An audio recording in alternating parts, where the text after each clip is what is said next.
and today I want to share with you a transformative experience that happened to me a few years ago. This experience changed the course of my life. It set the direction for my career, and I hope by sharing some of my lessons with you today, it would help you in your life as well. So this happened 5 or 6 years ago.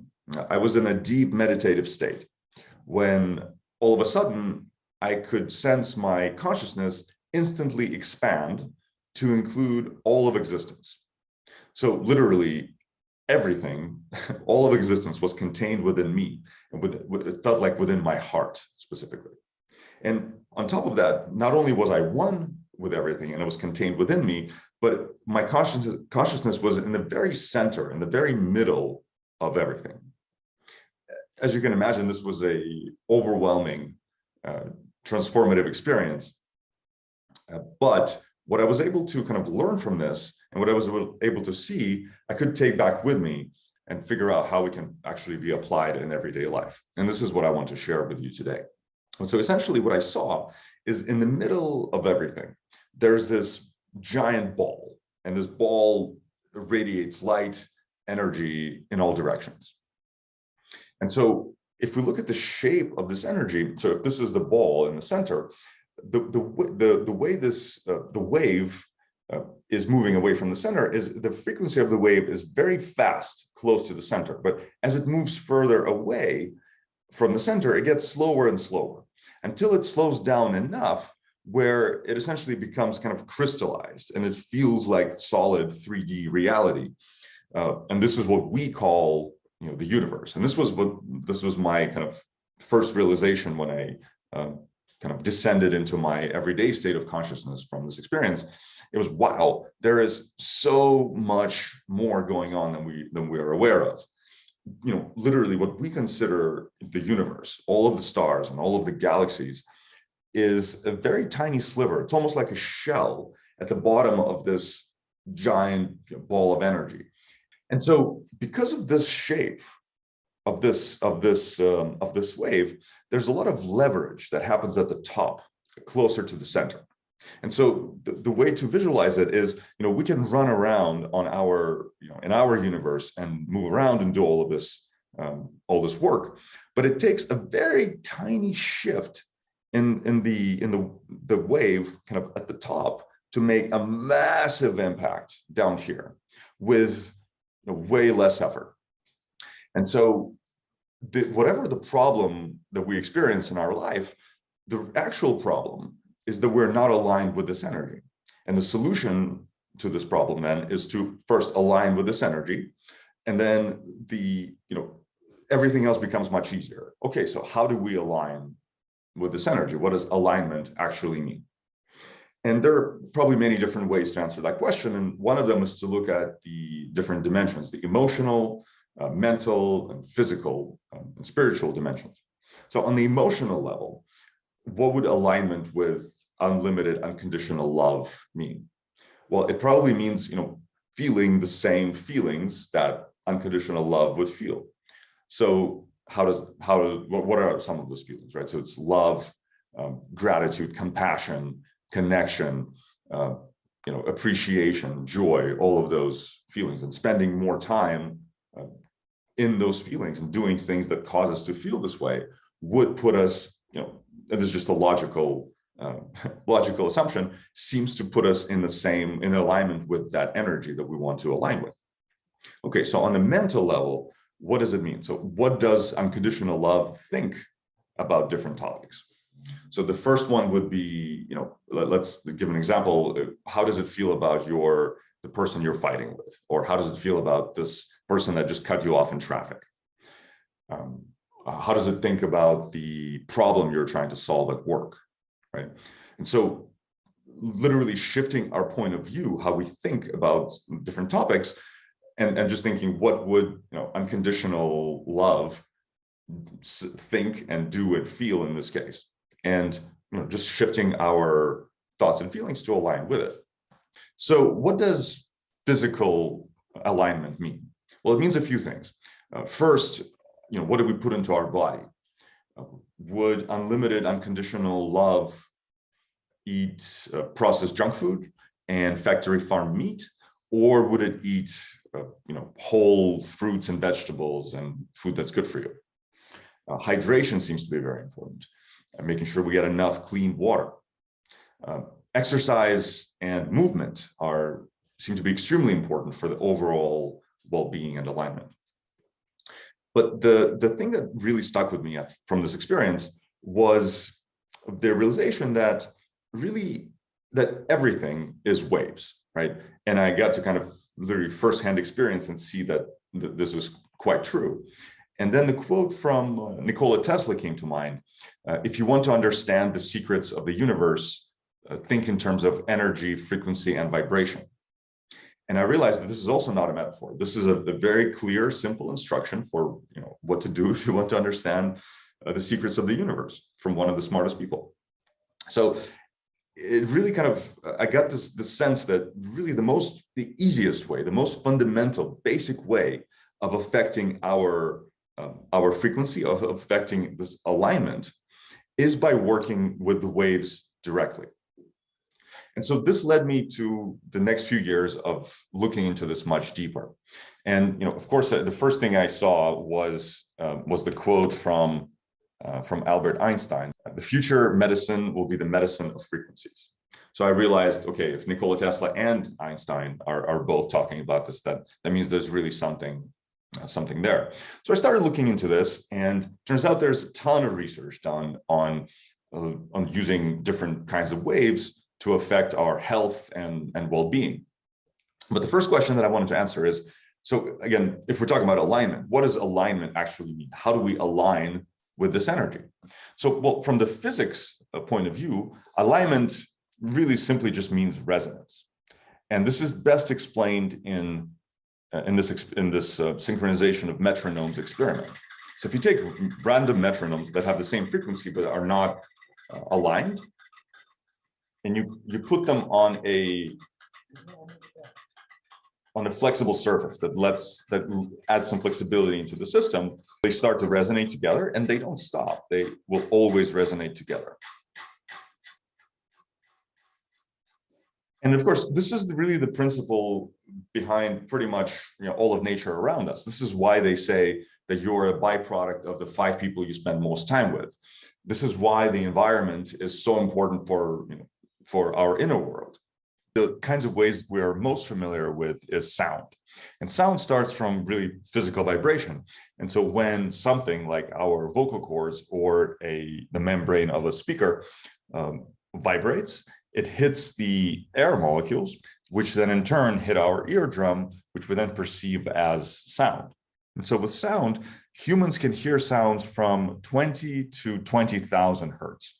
And so the frequency is measured in hertz, and the 20 hertz simply means 20 beats per minute, and 20,000 hertz means 20,000 beats per minute.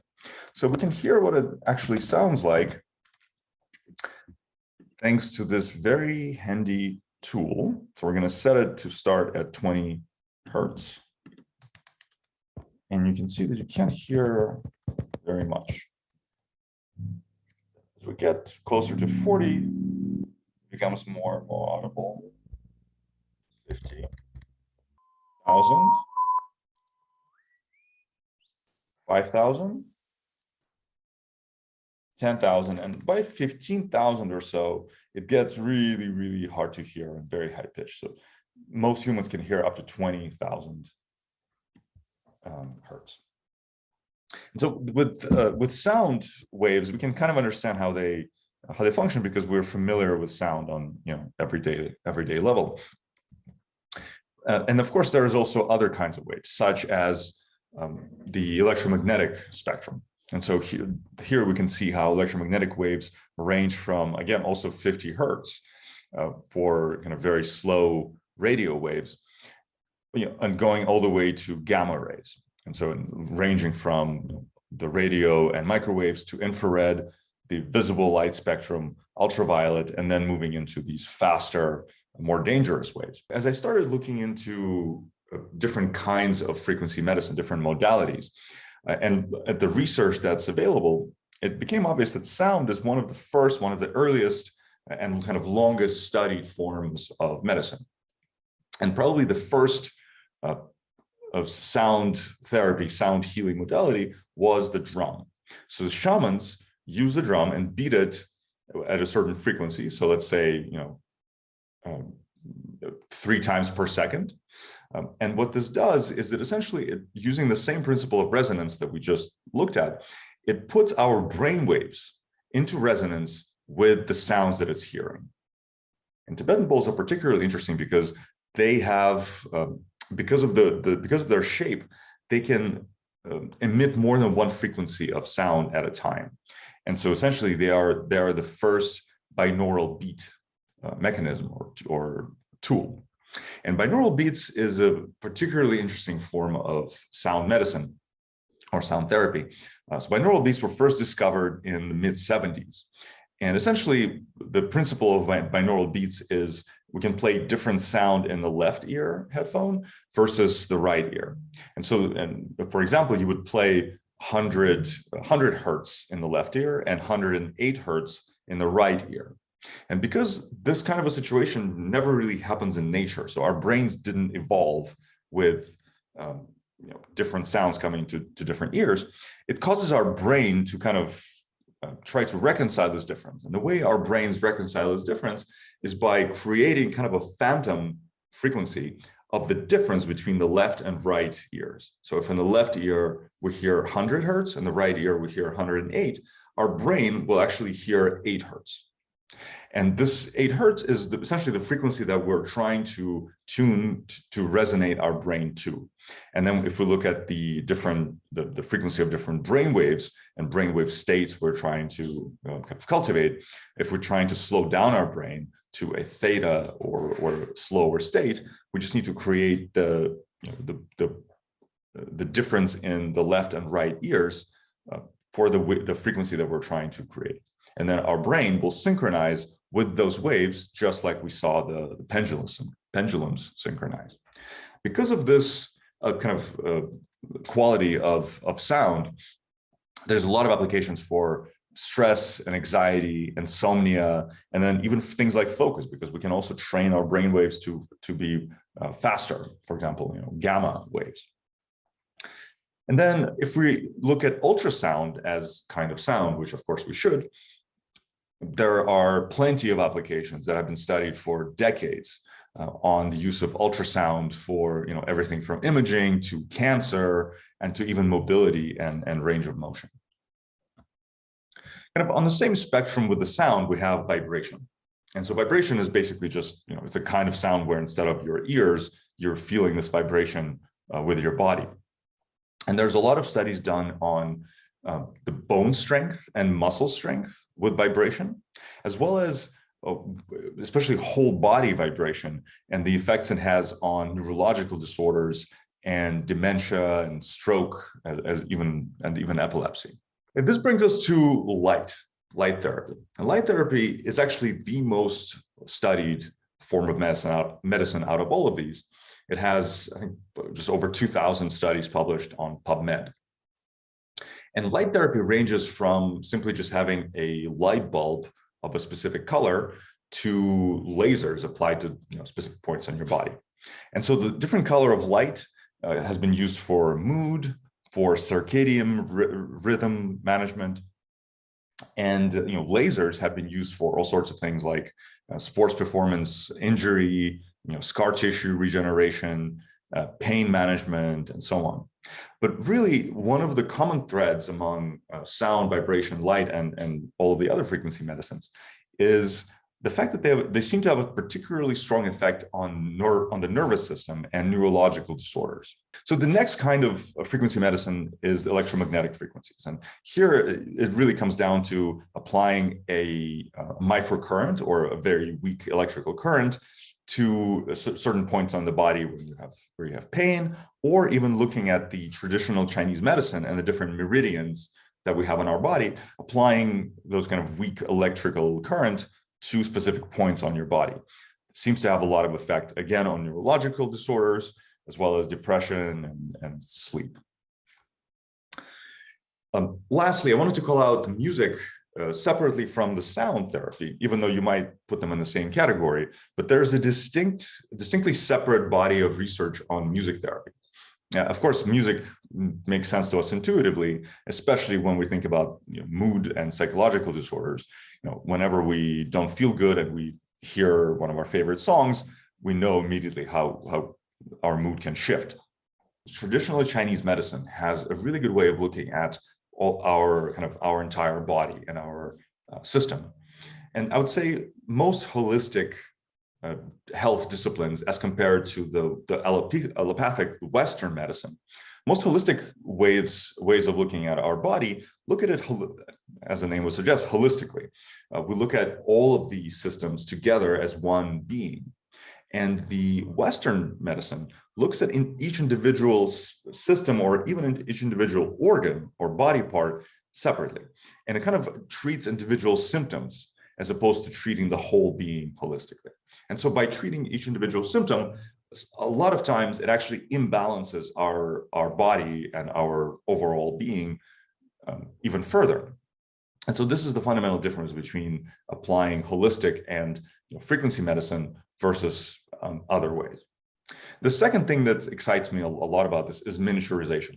So a lot of the therapies that have been studied and can be used, a lot of them are used in the doctor's office. So the equipment itself is bulky and expensive and cannot really be applied consistently, which is not ideal because our life happens 24/7. So if we're only kind of treating certain things for a small, for 1 hour a week, for example, that's not enough for our system to get rebalanced.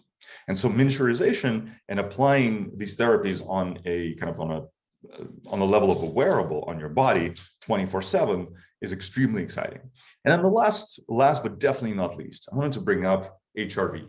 So HRV, or heart rate variability, is another variable that seems to be the common denominator among all of these forms of medicine. And essentially it's a proxy for your overall kind of the balance and well-being of your system. Are you in stress and fight or flight mode, or are you in recovery and kind of peace mode? And so we're seeing over and over that everything from sound, vibration, light, and electromagnetic therapies have a stabilizing, calming effect on your nervous system, and specifically on your HRV. And having this effect on your HRV has all sorts of kind of knock-on effects to your overall health and well-being. And this seems to be kind of the closest thing we can find to this alignment with the overall energy that's showering us every moment of every day. Okay, folks, thank you very much for listening. If you have any questions at all, reach out to me on Twitter @Dmitri.